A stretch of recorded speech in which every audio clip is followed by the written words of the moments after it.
All right, hey everyone, welcome to the Jazz Piano School podcast, episode number 54. In this episode, I'm going to be going over the 6-step process I recommend to learning tunes. I'm your host, Brendan Lowe, and again, thank you so much for joining me today. So, we are affiliated with the website jazzpianoschool.com. I've built a course curriculum that's cumulative for people to get step-by-step jazz piano education.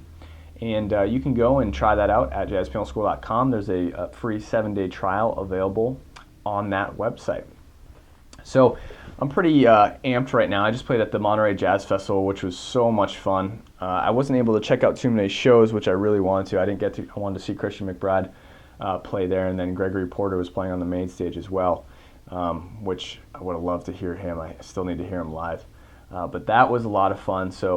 And also, we're doing a lot of redesigns right now on the website, which I'm really pumped about because it's going to be a really nice user experience with a nice dashboard, quizzes, stuff like that, a real learning management console upgrades we're kind of making to the site. So, I'm very enthusiastic, and this podcast is actually going to be more cut and dry than the last ones. We've been going over a lot of harmonic stuff, harmonizing melodies, and it's been very it's been difficult, right? It's all over the place because there's so many options. There's so many sounds in harmonizing the melody. And Derek, if you're listening, I hope that helped you out a little bit. I actually didn't get requests this week, so I just decided to put this on here for all of you, and I think you'll really enjoy it.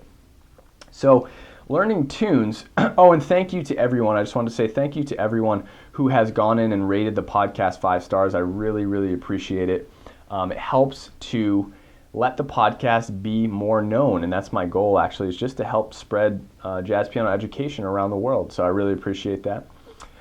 Like I was saying, learning tunes, it's funny, when I would learn tunes before I started implementing this process into my schedule or my practicing, I would think I would know a tune, but I would go and play it, right? And I'd be like, that feeling where you're like, oh shoot, I don't actually really know this tune. Or you play a tune and then you start learning some other ones. Let's say you're playing solo piano. You go back and you try to play the tune. You're like, what? Oh my goodness, what happened? I forgot everything. So one of the questions I get asked a lot is, what is a good way to memorize tunes, right? How do you memorize tunes? This 6-step learning process is really going to help you learn tunes and memorize tunes very, very thoroughly, right? Because of these 6 steps, these tunes are going to stay with you forever, okay? And it's because of the time and attention to detail you're going to put into all the components that go into the tune. And I'm about to explain that to you right now. So let's get right into it, okay? Sorry, I lied. One last thing.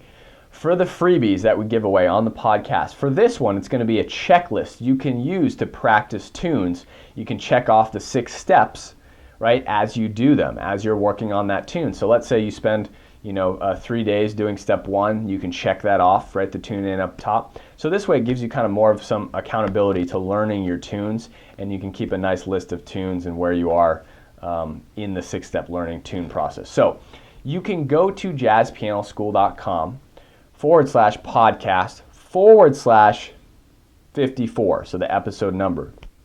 Previously it's been a little shorter, the URL, right? But I wanted to make things easier because you needed to go to one page to get the freebie and then go to the other page to view the video. On this one URL, you're going to be able to do everything. You can view the video, right? You can just listen to the podcast if you're at the gym or anything like that. Obviously, if you're using iTunes, you can listen to the podcast there. But you can go to this one page. You can get the freebie. Okay, you just click on I want the practice materials, and you can get that freebie that we give away for the podcast that will relate to the episode. So again, the URLs going forward will be jazzpianoschool.com/podcast/ then the number of the episode. So starting now, 54, right? All right. So I just want to get that out there. Here we go. Step number 1, bass notes. All right. When learning the bass, you thought I was going to say melody, didn't you? So when learning the structure of the tune, so many times I'll be going through a tune and I'll be like, oh, I can't find the chords, right? If I knew the bass notes, most of the time I can figure out the chords. That's why we're going to start with bass notes. And the tune I picked for today is Lady Bird. Very straightforward, simple, right? So with your bass notes, we're simply going to do a couple things. Feel out the time first to learn the bass notes. then use a metronome and go through it in all different styles, all different tempos, and I'll tell you why we do that in a second. But here we go. This is how I'd first start to practice the bass notes of a tune. Count it off slow. Obviously, if I'm reading it, I would read it. If you kind of have memorized it already, then you're working on your first step and you've done a little memorization, then you can try from memory, okay? So here we go. 1, 2, 1, 2, 3, 4. 1, 2, 3, 4. 1, 2. This is riveting, I know. Just like watching paint dry. 2, 3, 4. 1, 2, 3, 4. 2, 3, 4. 2, 3, 4. 2, 3, 4.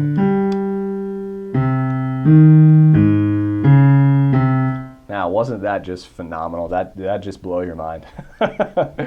So yes, it's very, very boring, okay? It's a very, very boring practice exercise, but I guarantee, okay, if you have the discipline and patience to do this, and I'm gonna make it fun for you guys in a second.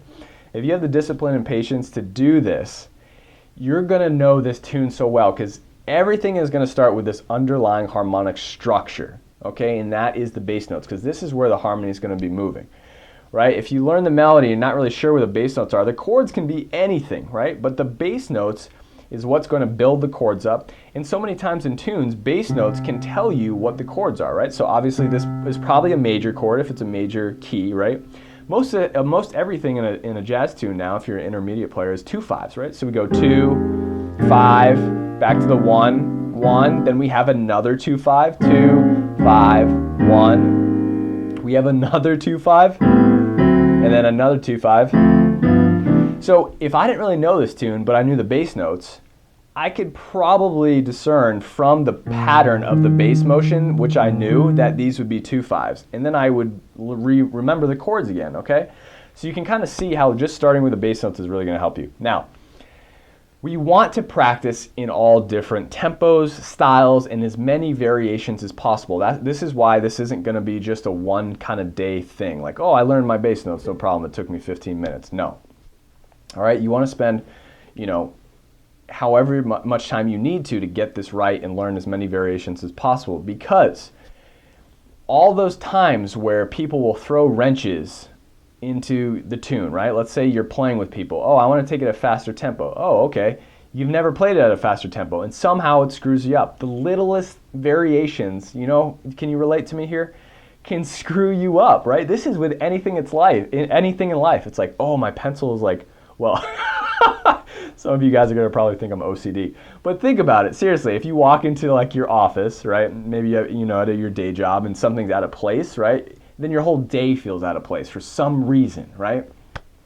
So we want to learn to teach our mind to be flexible and be understanding of these different variations, right? And the only way to do that is practice variation. So I'm going to take the bass line again, but see if I can do it at like 280, right? So this is a little bit more challenging, but Lady Bird's a pretty simple tune. But so here we go.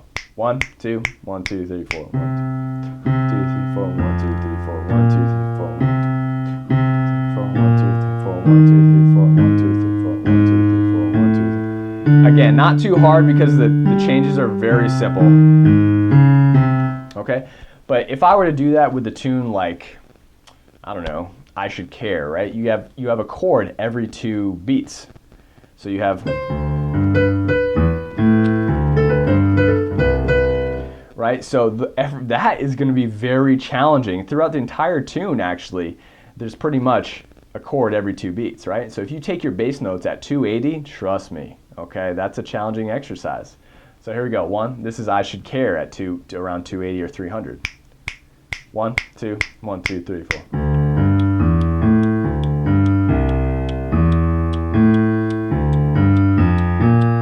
Right? So it just keeps going. That's challenging, right? So now my next tip. When you play something fast, like I can play Lady Bird fast at 280, or let's say you start at 150 and you work your way up to 280, and you're like, oh, okay, cool, I know the bass line now, I can move on. I don't want you to assume because you can play something fast that you can also play it slow, because most of the time that's not the case, right? So many times my students or people that I hear, oh, you can play that super fast, let me hear you play it super slow. And then everything falls apart for some reason because your mind's not used to the slow tempo, right? We lose track of the beats. Anything can happen. So just because you can play it at 280, also practice at like speeds of 60 to 90, right? So here we go. 1, 2. Now I'm not going to go through the whole tune. 2, 3. Don't worry. 4. 1, 2, 3, and 4, and 1. And we'd have our metronome on here. 3 and 4. If you know a little bit about bass, right, you can kind of start to walk a little bit.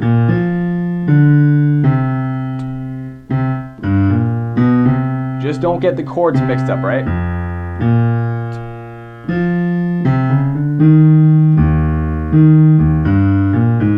Okay, but again, my main tip there, the point I want you guys to remember is just because you can play something fast doesn't mean you can play it slow. So practice all variations. Now these general tips that I'm telling you are going to apply to all the next 5 steps, right? So I don't want to have to keep repeating myself because that will be a waste, but we want to practice each of these steps in all different variations, different tempos. Okay, got it? Good. Next step, number 2, is going to be the melody, right? Straightforward, easy. We want to make sure the melody is perfect with no hesitations. Okay, so you can either put your metronome on or feel the tempo if you're just starting to learn it.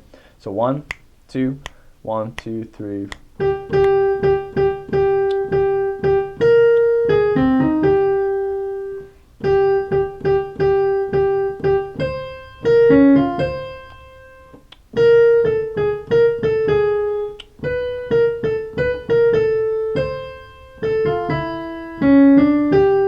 And again, for Ladybird, guys, you're going to see a different melody. You're going to see dee-da, right? I'm playing what they play off the recording there. You're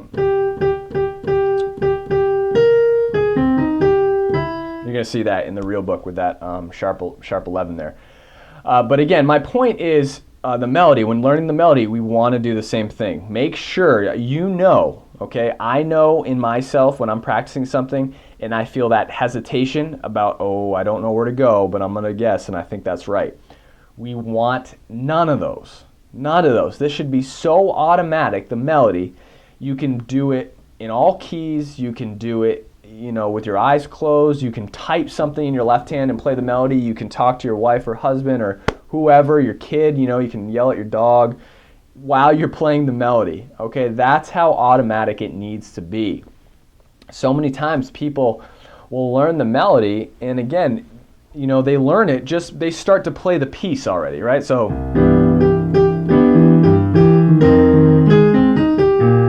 if I go to start learning the tune like that, I'm learning too many components at once, right?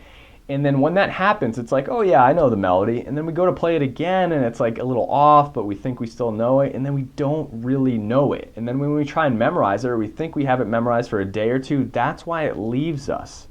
Because we really haven't ingrained it into our spirit and our soul and just our body, right? So take your time with the melody, okay? Take your time, make sure you can play it at all tempos, all variations perfectly, and feel completely comfortable. This is where you have to be honest with yourself. No one else is going to do this for you guys, unless you go to play the tune for, you know, your teacher and they call you out on it. Obviously, that could happen. Or you go to a jam session and, you know, you might, you know, feel guilty or embarrassed that you don't know the melody. But my point is, be honest with yourself, okay? Step number 3, we're going to put our melody with our bass notes, clear, cut, and dry, right? Here we go. 1, 2, 1, 2, 3, 4.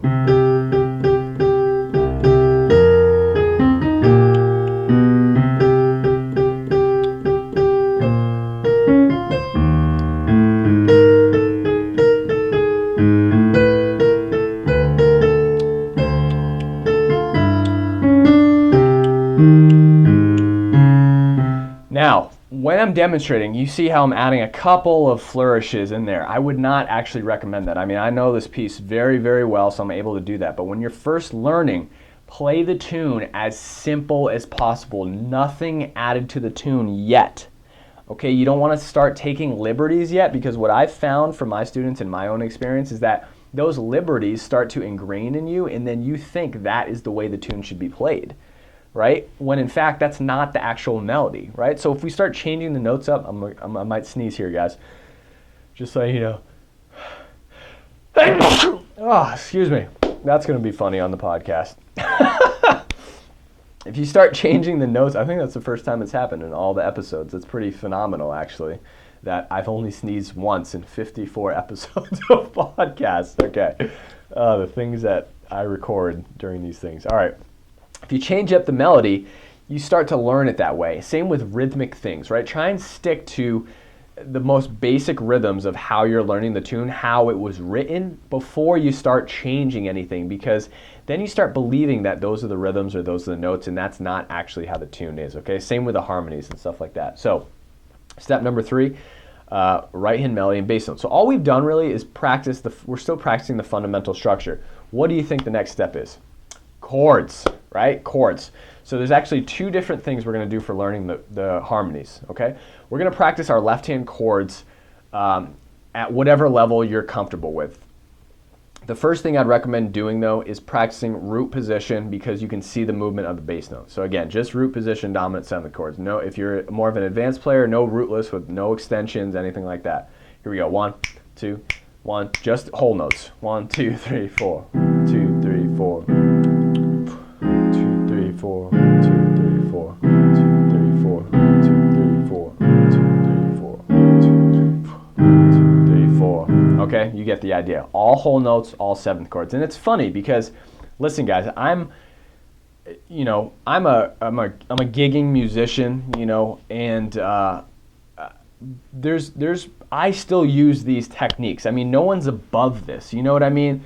Some of the teachers I studied with, Eric Reed, Jerry Allen, Benny Green, Aaron Goldberg, these guys are practicing these exercises like this. They're learning tunes similar to, not exactly the way I'm building it out here, but they're still playing root position dominant chords or root position major 7th chords. And, no one is above playing something simple. So I just want to, if you're like, because I've had experiences where it's like, oh, why are you going to practice like that? I mean, it sounds like crap. Or it's like, oh, I already know that already, Always be open-minded to something, never shut something down like a learning, some sort of education or knowledge that could benefit you. Because even all those great guys who are just phenomenal always still come back to basics like this, okay?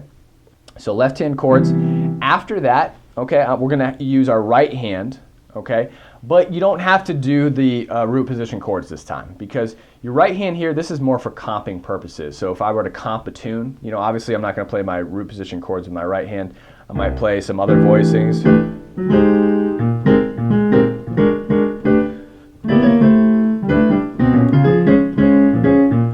But the purpose here is that you're going to use your bass notes and play with your right hand, whatever voicings you want. Okay, here we go. 1, 2, 1, 2, 3, 4.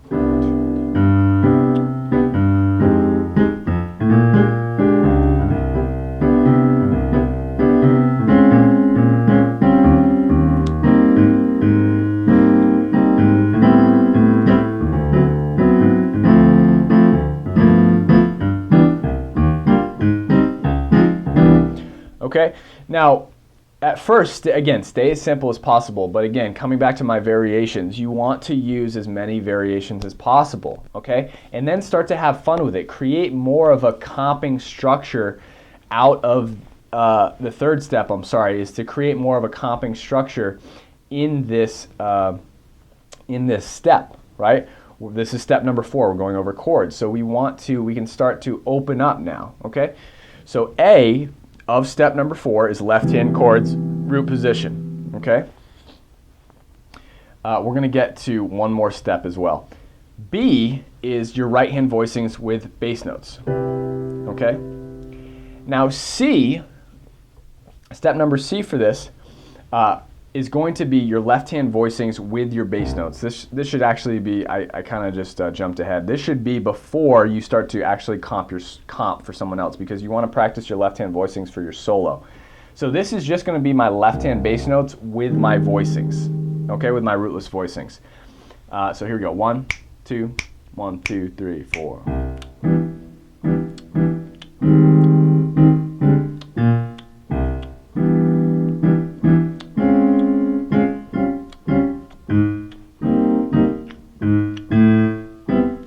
Okay, so the reason I'm playing the bass notes in is just so I can hear still the bass note harmony of these chords. Now, if you're playing with the iReal Pro, like track, go ahead and throw the bass on, just the bass alone, and just play your rootless voicings here in your left hand.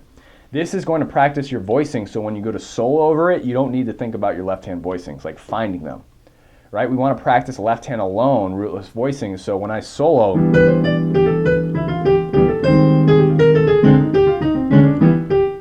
I'm not thinking about my left hand, right? I'm really kind of more focused on my right hand, or I can start to have more of a conversation without thinking, oh, where's my F minor 7 rootless voicing, or where's my, B flat 7 sharp 11 voicing, You don't want to be thinking that when you're soloing, okay?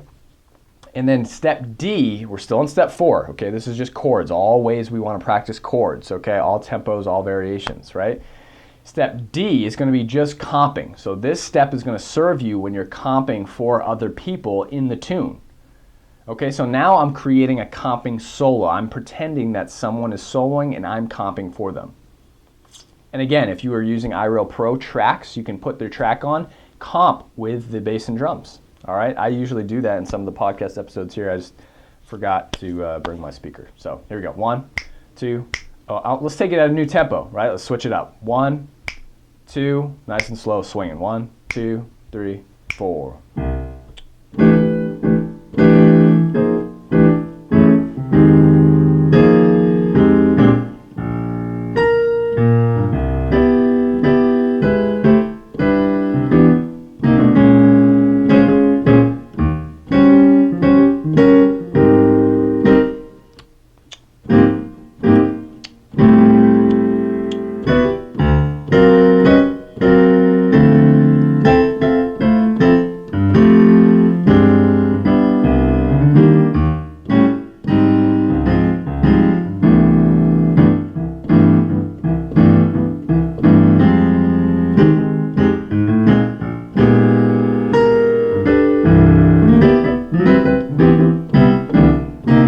Okay, you get the idea. So I'm pretending like someone's soloing, and I'm creating more of a comping type solo. This is going to allow you to learn the chords very, very well. Okay, excuse me. Learn the harmonies very, very well.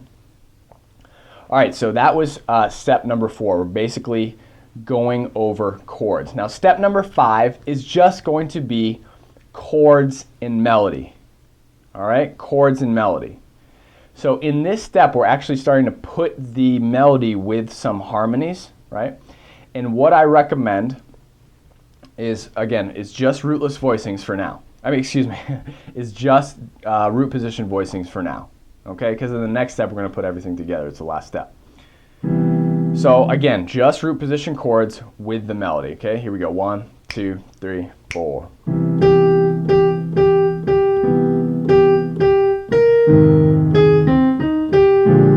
And again, based on the melody, sometimes this isn't going to sound the best, right?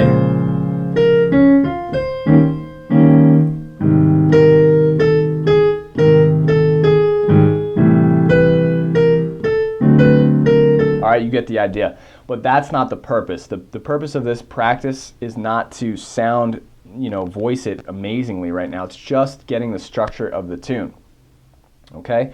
And putting the melody with those root position chords is really going to hammer down how the melody fits with your harmonies and your bass note at the same time. Okay, so step number 5 is melody with left hand chords. Step number 6 is everything.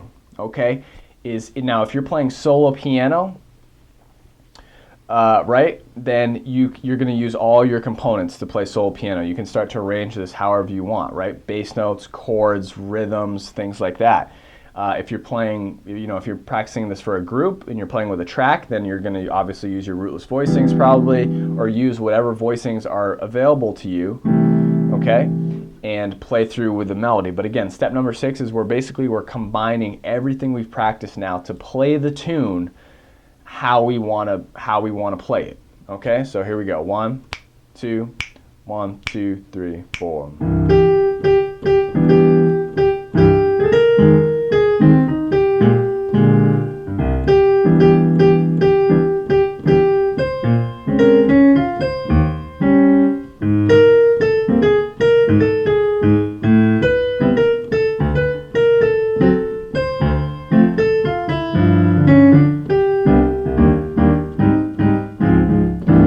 So again, I kind of, just as I was playing, I was like, oh shoot, I kind of described that last step not so great. Step number 6, obviously I wouldn't play Lady Bird like that in a solo piano arrangement. I wouldn't just be doing that, right? I'd be adding more stuff to it. Some of my voicings, right? You know?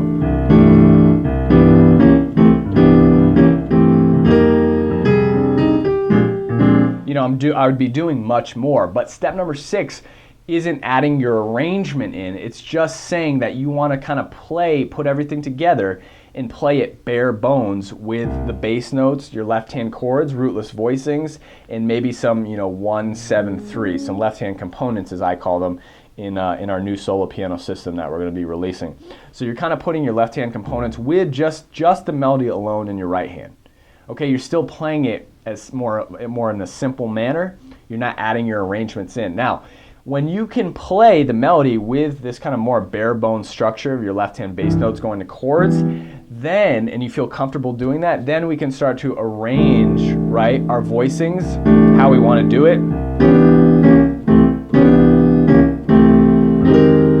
Right? We can start to fill. We can start to add our fills in and do that as well. And that's the very last step. I mean, I don't even have that on the system because that's kind of more of an advanced process. But just to learn the tune so you don't forget it, you're going to want to take those 6 steps, okay? Or I recommend it at least because it's helped me a lot and a lot of my students at JPS. So let me just review them real quick. Again, 1, bass notes. All steps go over as many variations as possible. So bass notes alone, all tempos. Step number 2 is melody alone, okay? Just your right hand. Make sure you have no hesitations. Step number 3 is melody and bass notes. Step number 4 actually has 4 letters, subcategories in it, okay?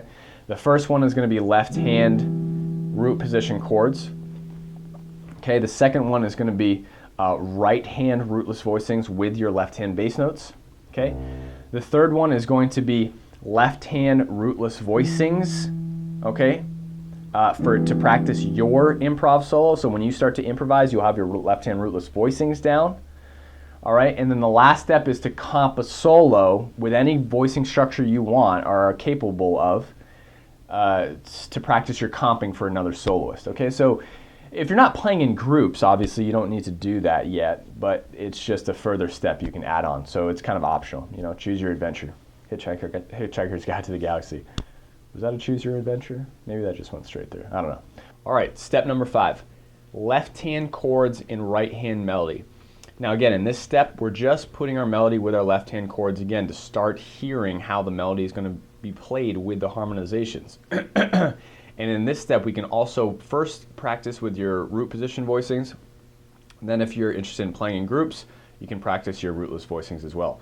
Step number 6, this is where we put everything together. All right, so bass notes, chords, melody, rootless voicings, everything together. If you want to practice with tracks, you can do that as well. But at this point, I mean, we're playing the song and we're still learning the song as a whole entity, right? That is exactly what step number 6 is for. So that's it, guys. Again, you can go to jazzpianoschool.com/podcast/54 to download the checklist for the 6-step tune learning process. And that way you can have a blank slate PDF that you can continue to use as you learn tunes. Print a new one out when you're working on a new tune, check these steps off, and you'll know exactly where you are in order to memorize these tunes and keep them with you forever. All right? So I hope you enjoyed this episode. I will talk to you next week, and until that time, happy practicing.